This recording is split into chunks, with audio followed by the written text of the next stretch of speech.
Good morning, everyone. We're about to bring you the latest COVID-19 UAE updates. However, if you found this podcast through an article, which so many of you are doing, please hit that subscribe button wherever you get your podcasts so you can get your Dubai news daily. Oh, welcome to the Lovin Daily. How are you? We are here and we could not be more excited. Did we sound excited? Because we are. We are super excited. It's Monday morning. Usually we go live at 8:30. We had a couple of technical difficulties, but we're here with you. We could not be more excited about the top stories. We're talking about Arabian travel market. We're talking about a Dubai DJ who killed it at a worldwide DJ competition. And also, big news this morning. Before we jump into our top stories. Big news? What is the big news?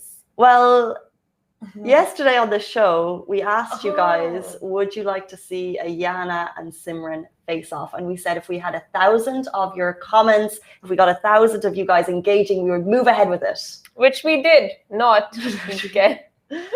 Not so much interest in that. Guys, do y'all want to see Yana and I fight? Come on. There should be someone out there. One person is good enough. We'll take it. We'll take it. However, there wasn't much interest, but the people answered. And in the last 24 hours, an even bigger fight has been announced. It's absolutely huge. It's happening in Saudi. Yes, Tyson Fury and Anthony Joshua are going ahead. It was announced in the last couple of hours. People in Saudi are super excited. They're talking about travel restrictions. Could they open up maybe? This is going to be one of the biggest fights of the year, of the decade. Century. And that's not us saying it. That's Tyson Fury himself. Super excited about the fight in his video. Yeah, he's just like, it's going to be the one. It's going to be the one. It's going to be the one, the biggest fight to grace the planet, he said. And he cannot come to Saudi for it to happen. It's happening on August 14th. And he said it was 100% confirmed by Prince Khalid. And when you're talking to a prince on the phone, that's a bit of a humble brag, isn't it? Just got off the phone with Prince Khalid and he confirmed it. That's amazing. Well, you just spoke to Fazal last night. So, I mean, yesterday, you had to confirm some news. So, I mean, that we would speak be to Fazal. Obviously the ultimate dream, and we don't in any way speak to him. Okay, no, we don't. That's the dream, though. That is the dream. The dream is the interview. Oh, yes. Dream is the interview. I would watch that. You would be on it. I have some questions. I'm sure you do.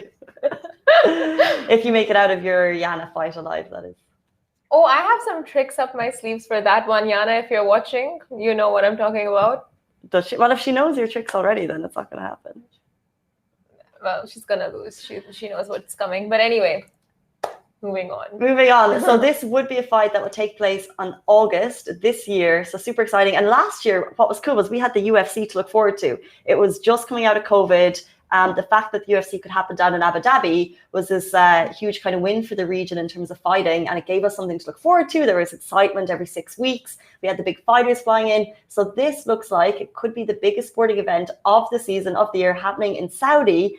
And whether or not we'll be able to go or not, we're going to talk about travel restrictions in a second and how countries are opening up to green lists. So fingers crossed we could be on Saudi's green list and they would let us go. I'm available to take tickets if someone has any. Yes, fights, always fun to watch. I know, just cool. But we're waiting on words for tickets and prices and whether or not we can actually go. So that's all up in the air. Yeah. But let's jump into our first story. We're talking about good news. We are talking about the Arabian travel market. They said yesterday Abu Dhabi could lift quarantine on July 1st. This was announced yesterday while at the event. I think they welcomed over 66 countries with different types of stands and everything. It's happening right now. And actually, His Highness Sheikh Mohammed bin Rashid Al Maktoum, Vice President and Prime Minister of the UAE and ruler of Dubai, he welcomed everyone, which is very nice.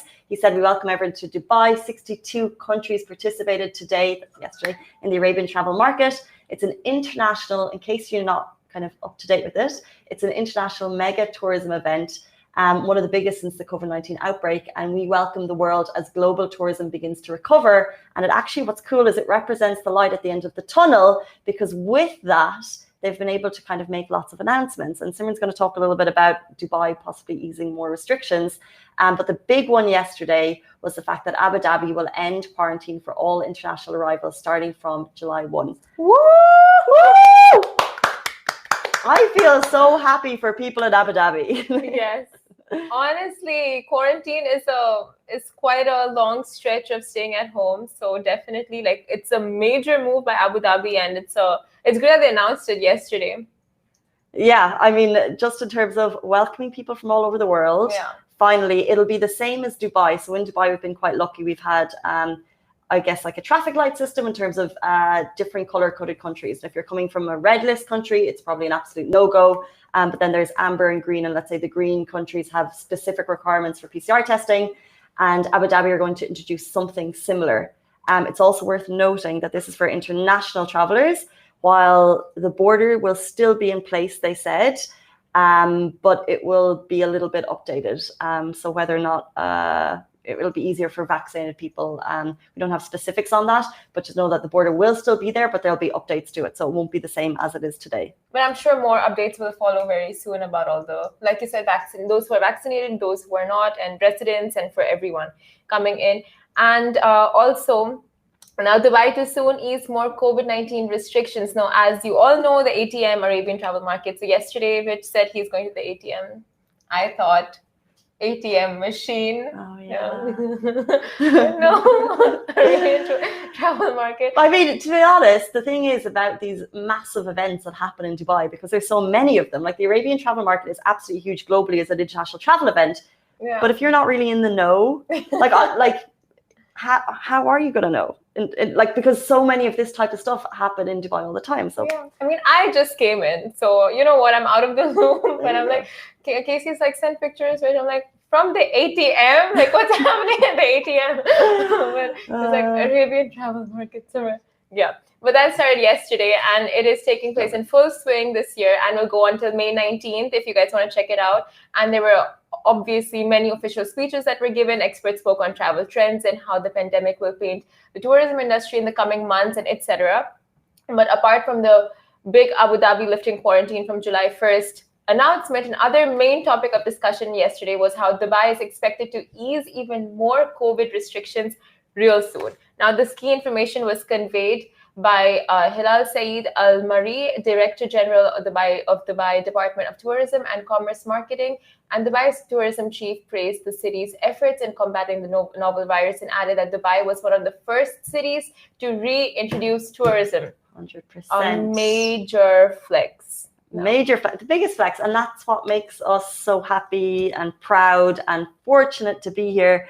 I want to know the specifics, because in general, I feel like we're quite lucky anyway. Yeah, exactly. Like, we're in the office, we're able to, meet a small group of friends, out and about in the fresh air, which isn't so fresh at the moment. Mm-hmm. So in terms of easing restrictions, I feel like, it's already used a lot. Yeah. And the vaccination drive is in full swing. Also with that, the chief said, with the number of COVID-19 cases stabilizing due to high vaccination rates and some of the highest testing rates in the world, we can expect to see further easing of restrictions in Dubai in the near future. So that'll probably be, I'm guessing, more like people allowed in when you go for good restaurants and stuff, more people allowed in a table, and then gatherings would increase. That's just me giving my wild guesses, but yeah. Clubs opening potentially. Clubs.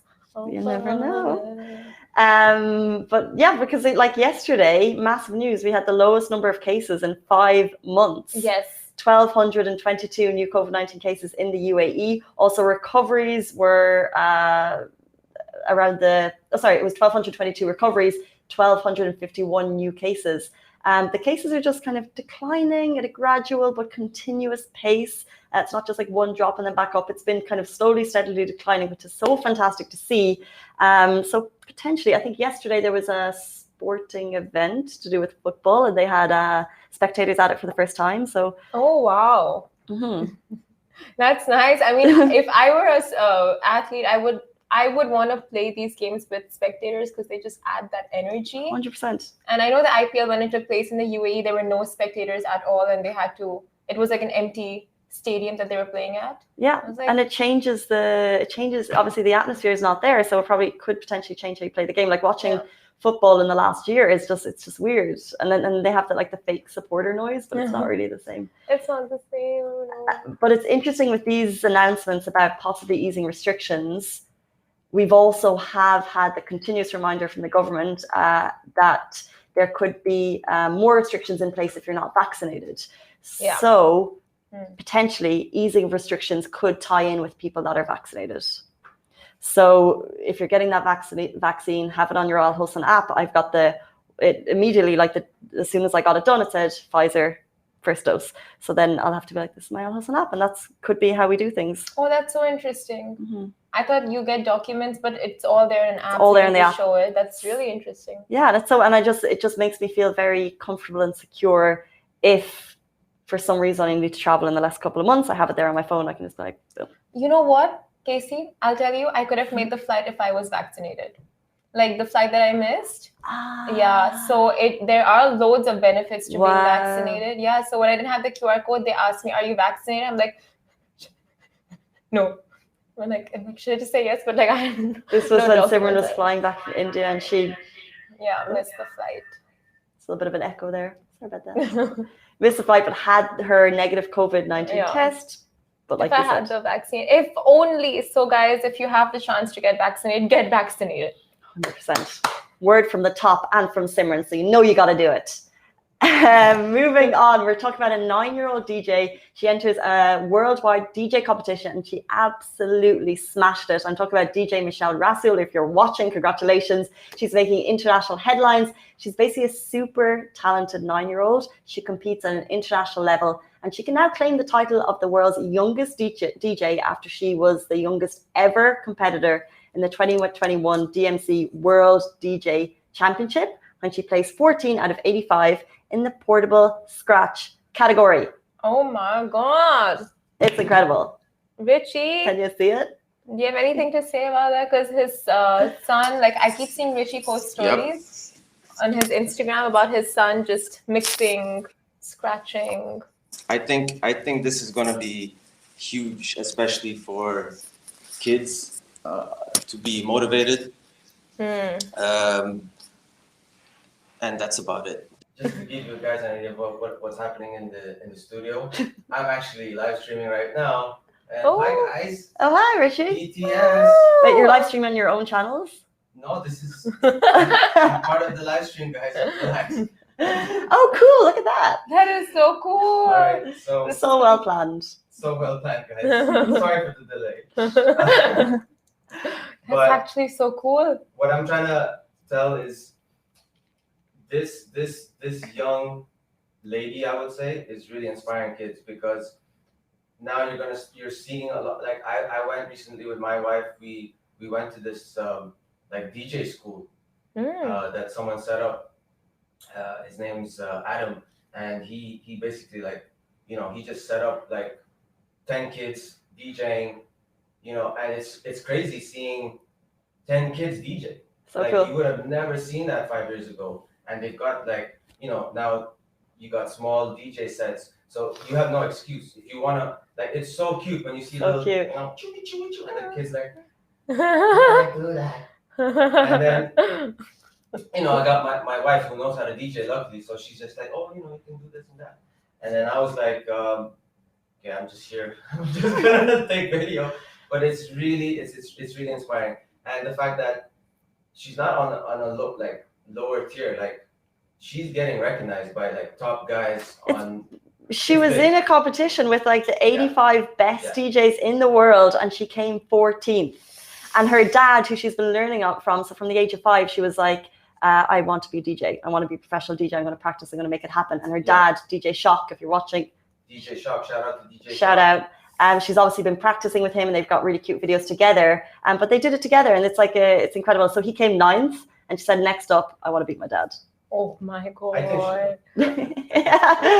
But like, this is incredible talent. Just watch the videos. Yeah, it's awesome, guys. So I'm just gonna hide myself now. Bye. How old is she, did you say? She's 9-year-old. 9-year-old? Mm-hmm. Oh my God. So like Richie was saying, it's inspiring. And I think anytime we see someone talented being given kind of a platform to show their skill, especially when it's a girl, especially when she's 9 years old, it kind of gives loads of little kids and us inspiration for like, look what's achievable.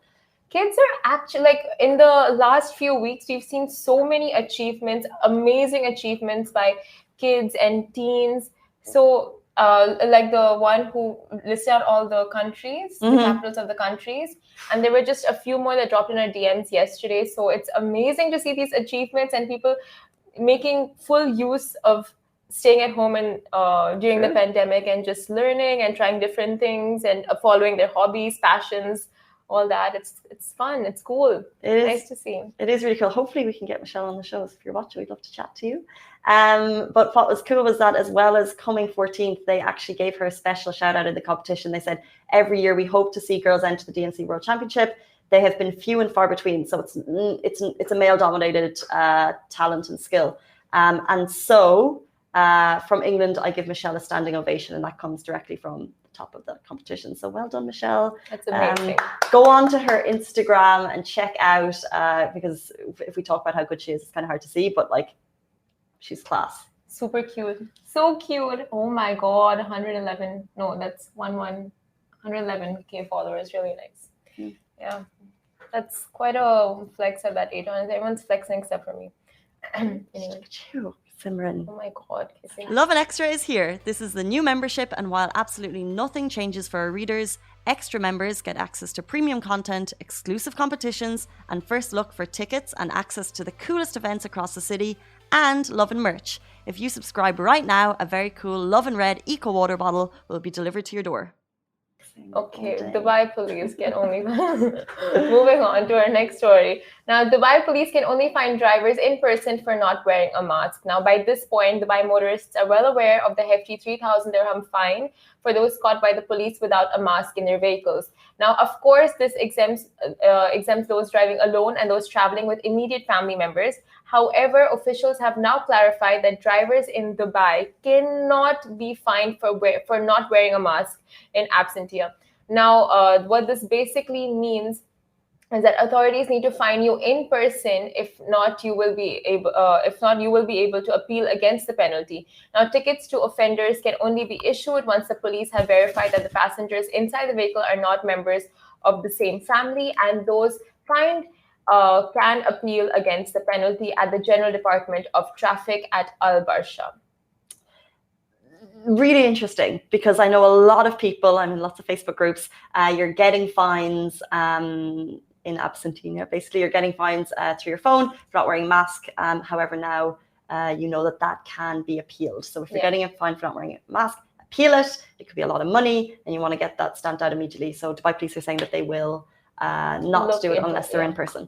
Exactly. And they'll look into it if you have been fined in absentia, because they need to ensure and verify that you're not traveling with the same family members and all other stuff as well. So make sure. But it's great. Dubai police are holding inspections around restaurants, hotels, cars. Like, they are on top of their game when it comes to COVID, even though things are easing and cases are going down. They are still in full patrol, and that's exactly why cases are going down. 100%, because we still have people coming into the country who may not be aware of the rules, of the regulations. So I kind of feel that you still need that kind of firm public presence of Dubai police carrying out all of their inspection duties, and that's exactly what they're doing. Yes. We hear constantly of salons being shut because they're not, following the regulations. Gyms, if you check Dubai economy every day, there's closures and inspections happening all of the time. So even though you may not be hearing about it as much, that's still happening just as much as it was throughout the pandemic, and therefore we can continue to live our near normal lives. Yes, and just a friendly reminder, do wear your mask on top of your nose, not below. Yesterday I saw someone getting reprimanded for it. I'm just like, oh my God, embarrassing. But yeah. Is it a friendly reminder? Oh, you saw someone? I was like, because when I see people not wearing their face masks, I'm like, properly, it's like, what's the point wearing it? No, I didn't reprimand anyone. But I saw someone getting reprimanded. I'm just like, oh. By police or by just by someone else. Oh. It's like embarrassing. I was not gonna look there, because the person's like, oh, okay. Tell us what happened. I was in the elevator, and the person was on the phone, and his mask was down, and the person, there was another person, so it was three of us. I hate that person already. And the guy's like, hello, put your mask up, and the man's like, okay, put your mask up, bro. And I'm just like, oh my God, I don't wanna. No, Simran. You can't be on, first of all, don't be on the phone in the lift. I mean, yeah, you don't even get good signals, so, I mean. and no one wants to hear your full conversation. So I'd say that started it. And then if you're going to be on the phone in the lift, if you have to be, look, it happens. Have your mask up. A lot of the time, I think that's ego fair. comes to play. It's a very closed Space. It's a very close space, because I know we're in other countries, they are lifting mask restrictions and leaving it up to the person based on if you've been vaccinated. It's very much a kind of a trust guide, where they're saying if you've been vaccinated, you don't need to wear your mask, but there's no one actually enforcing it. So potentially here people are less cautious. I don't know. I mean, yeah, they've let their guards down with the ease of restriction for sure. But I think a lot of ego comes into play with this as well. Like when someone tells you to put your mask up, you're just like, who are you? Excuse me. That's what was happening. Awkward. But yeah, so to avoid getting into those situations, just, like pinch that thingy on top of the nose and just make sure it stays. To avoid making Simran feel uncomfortable.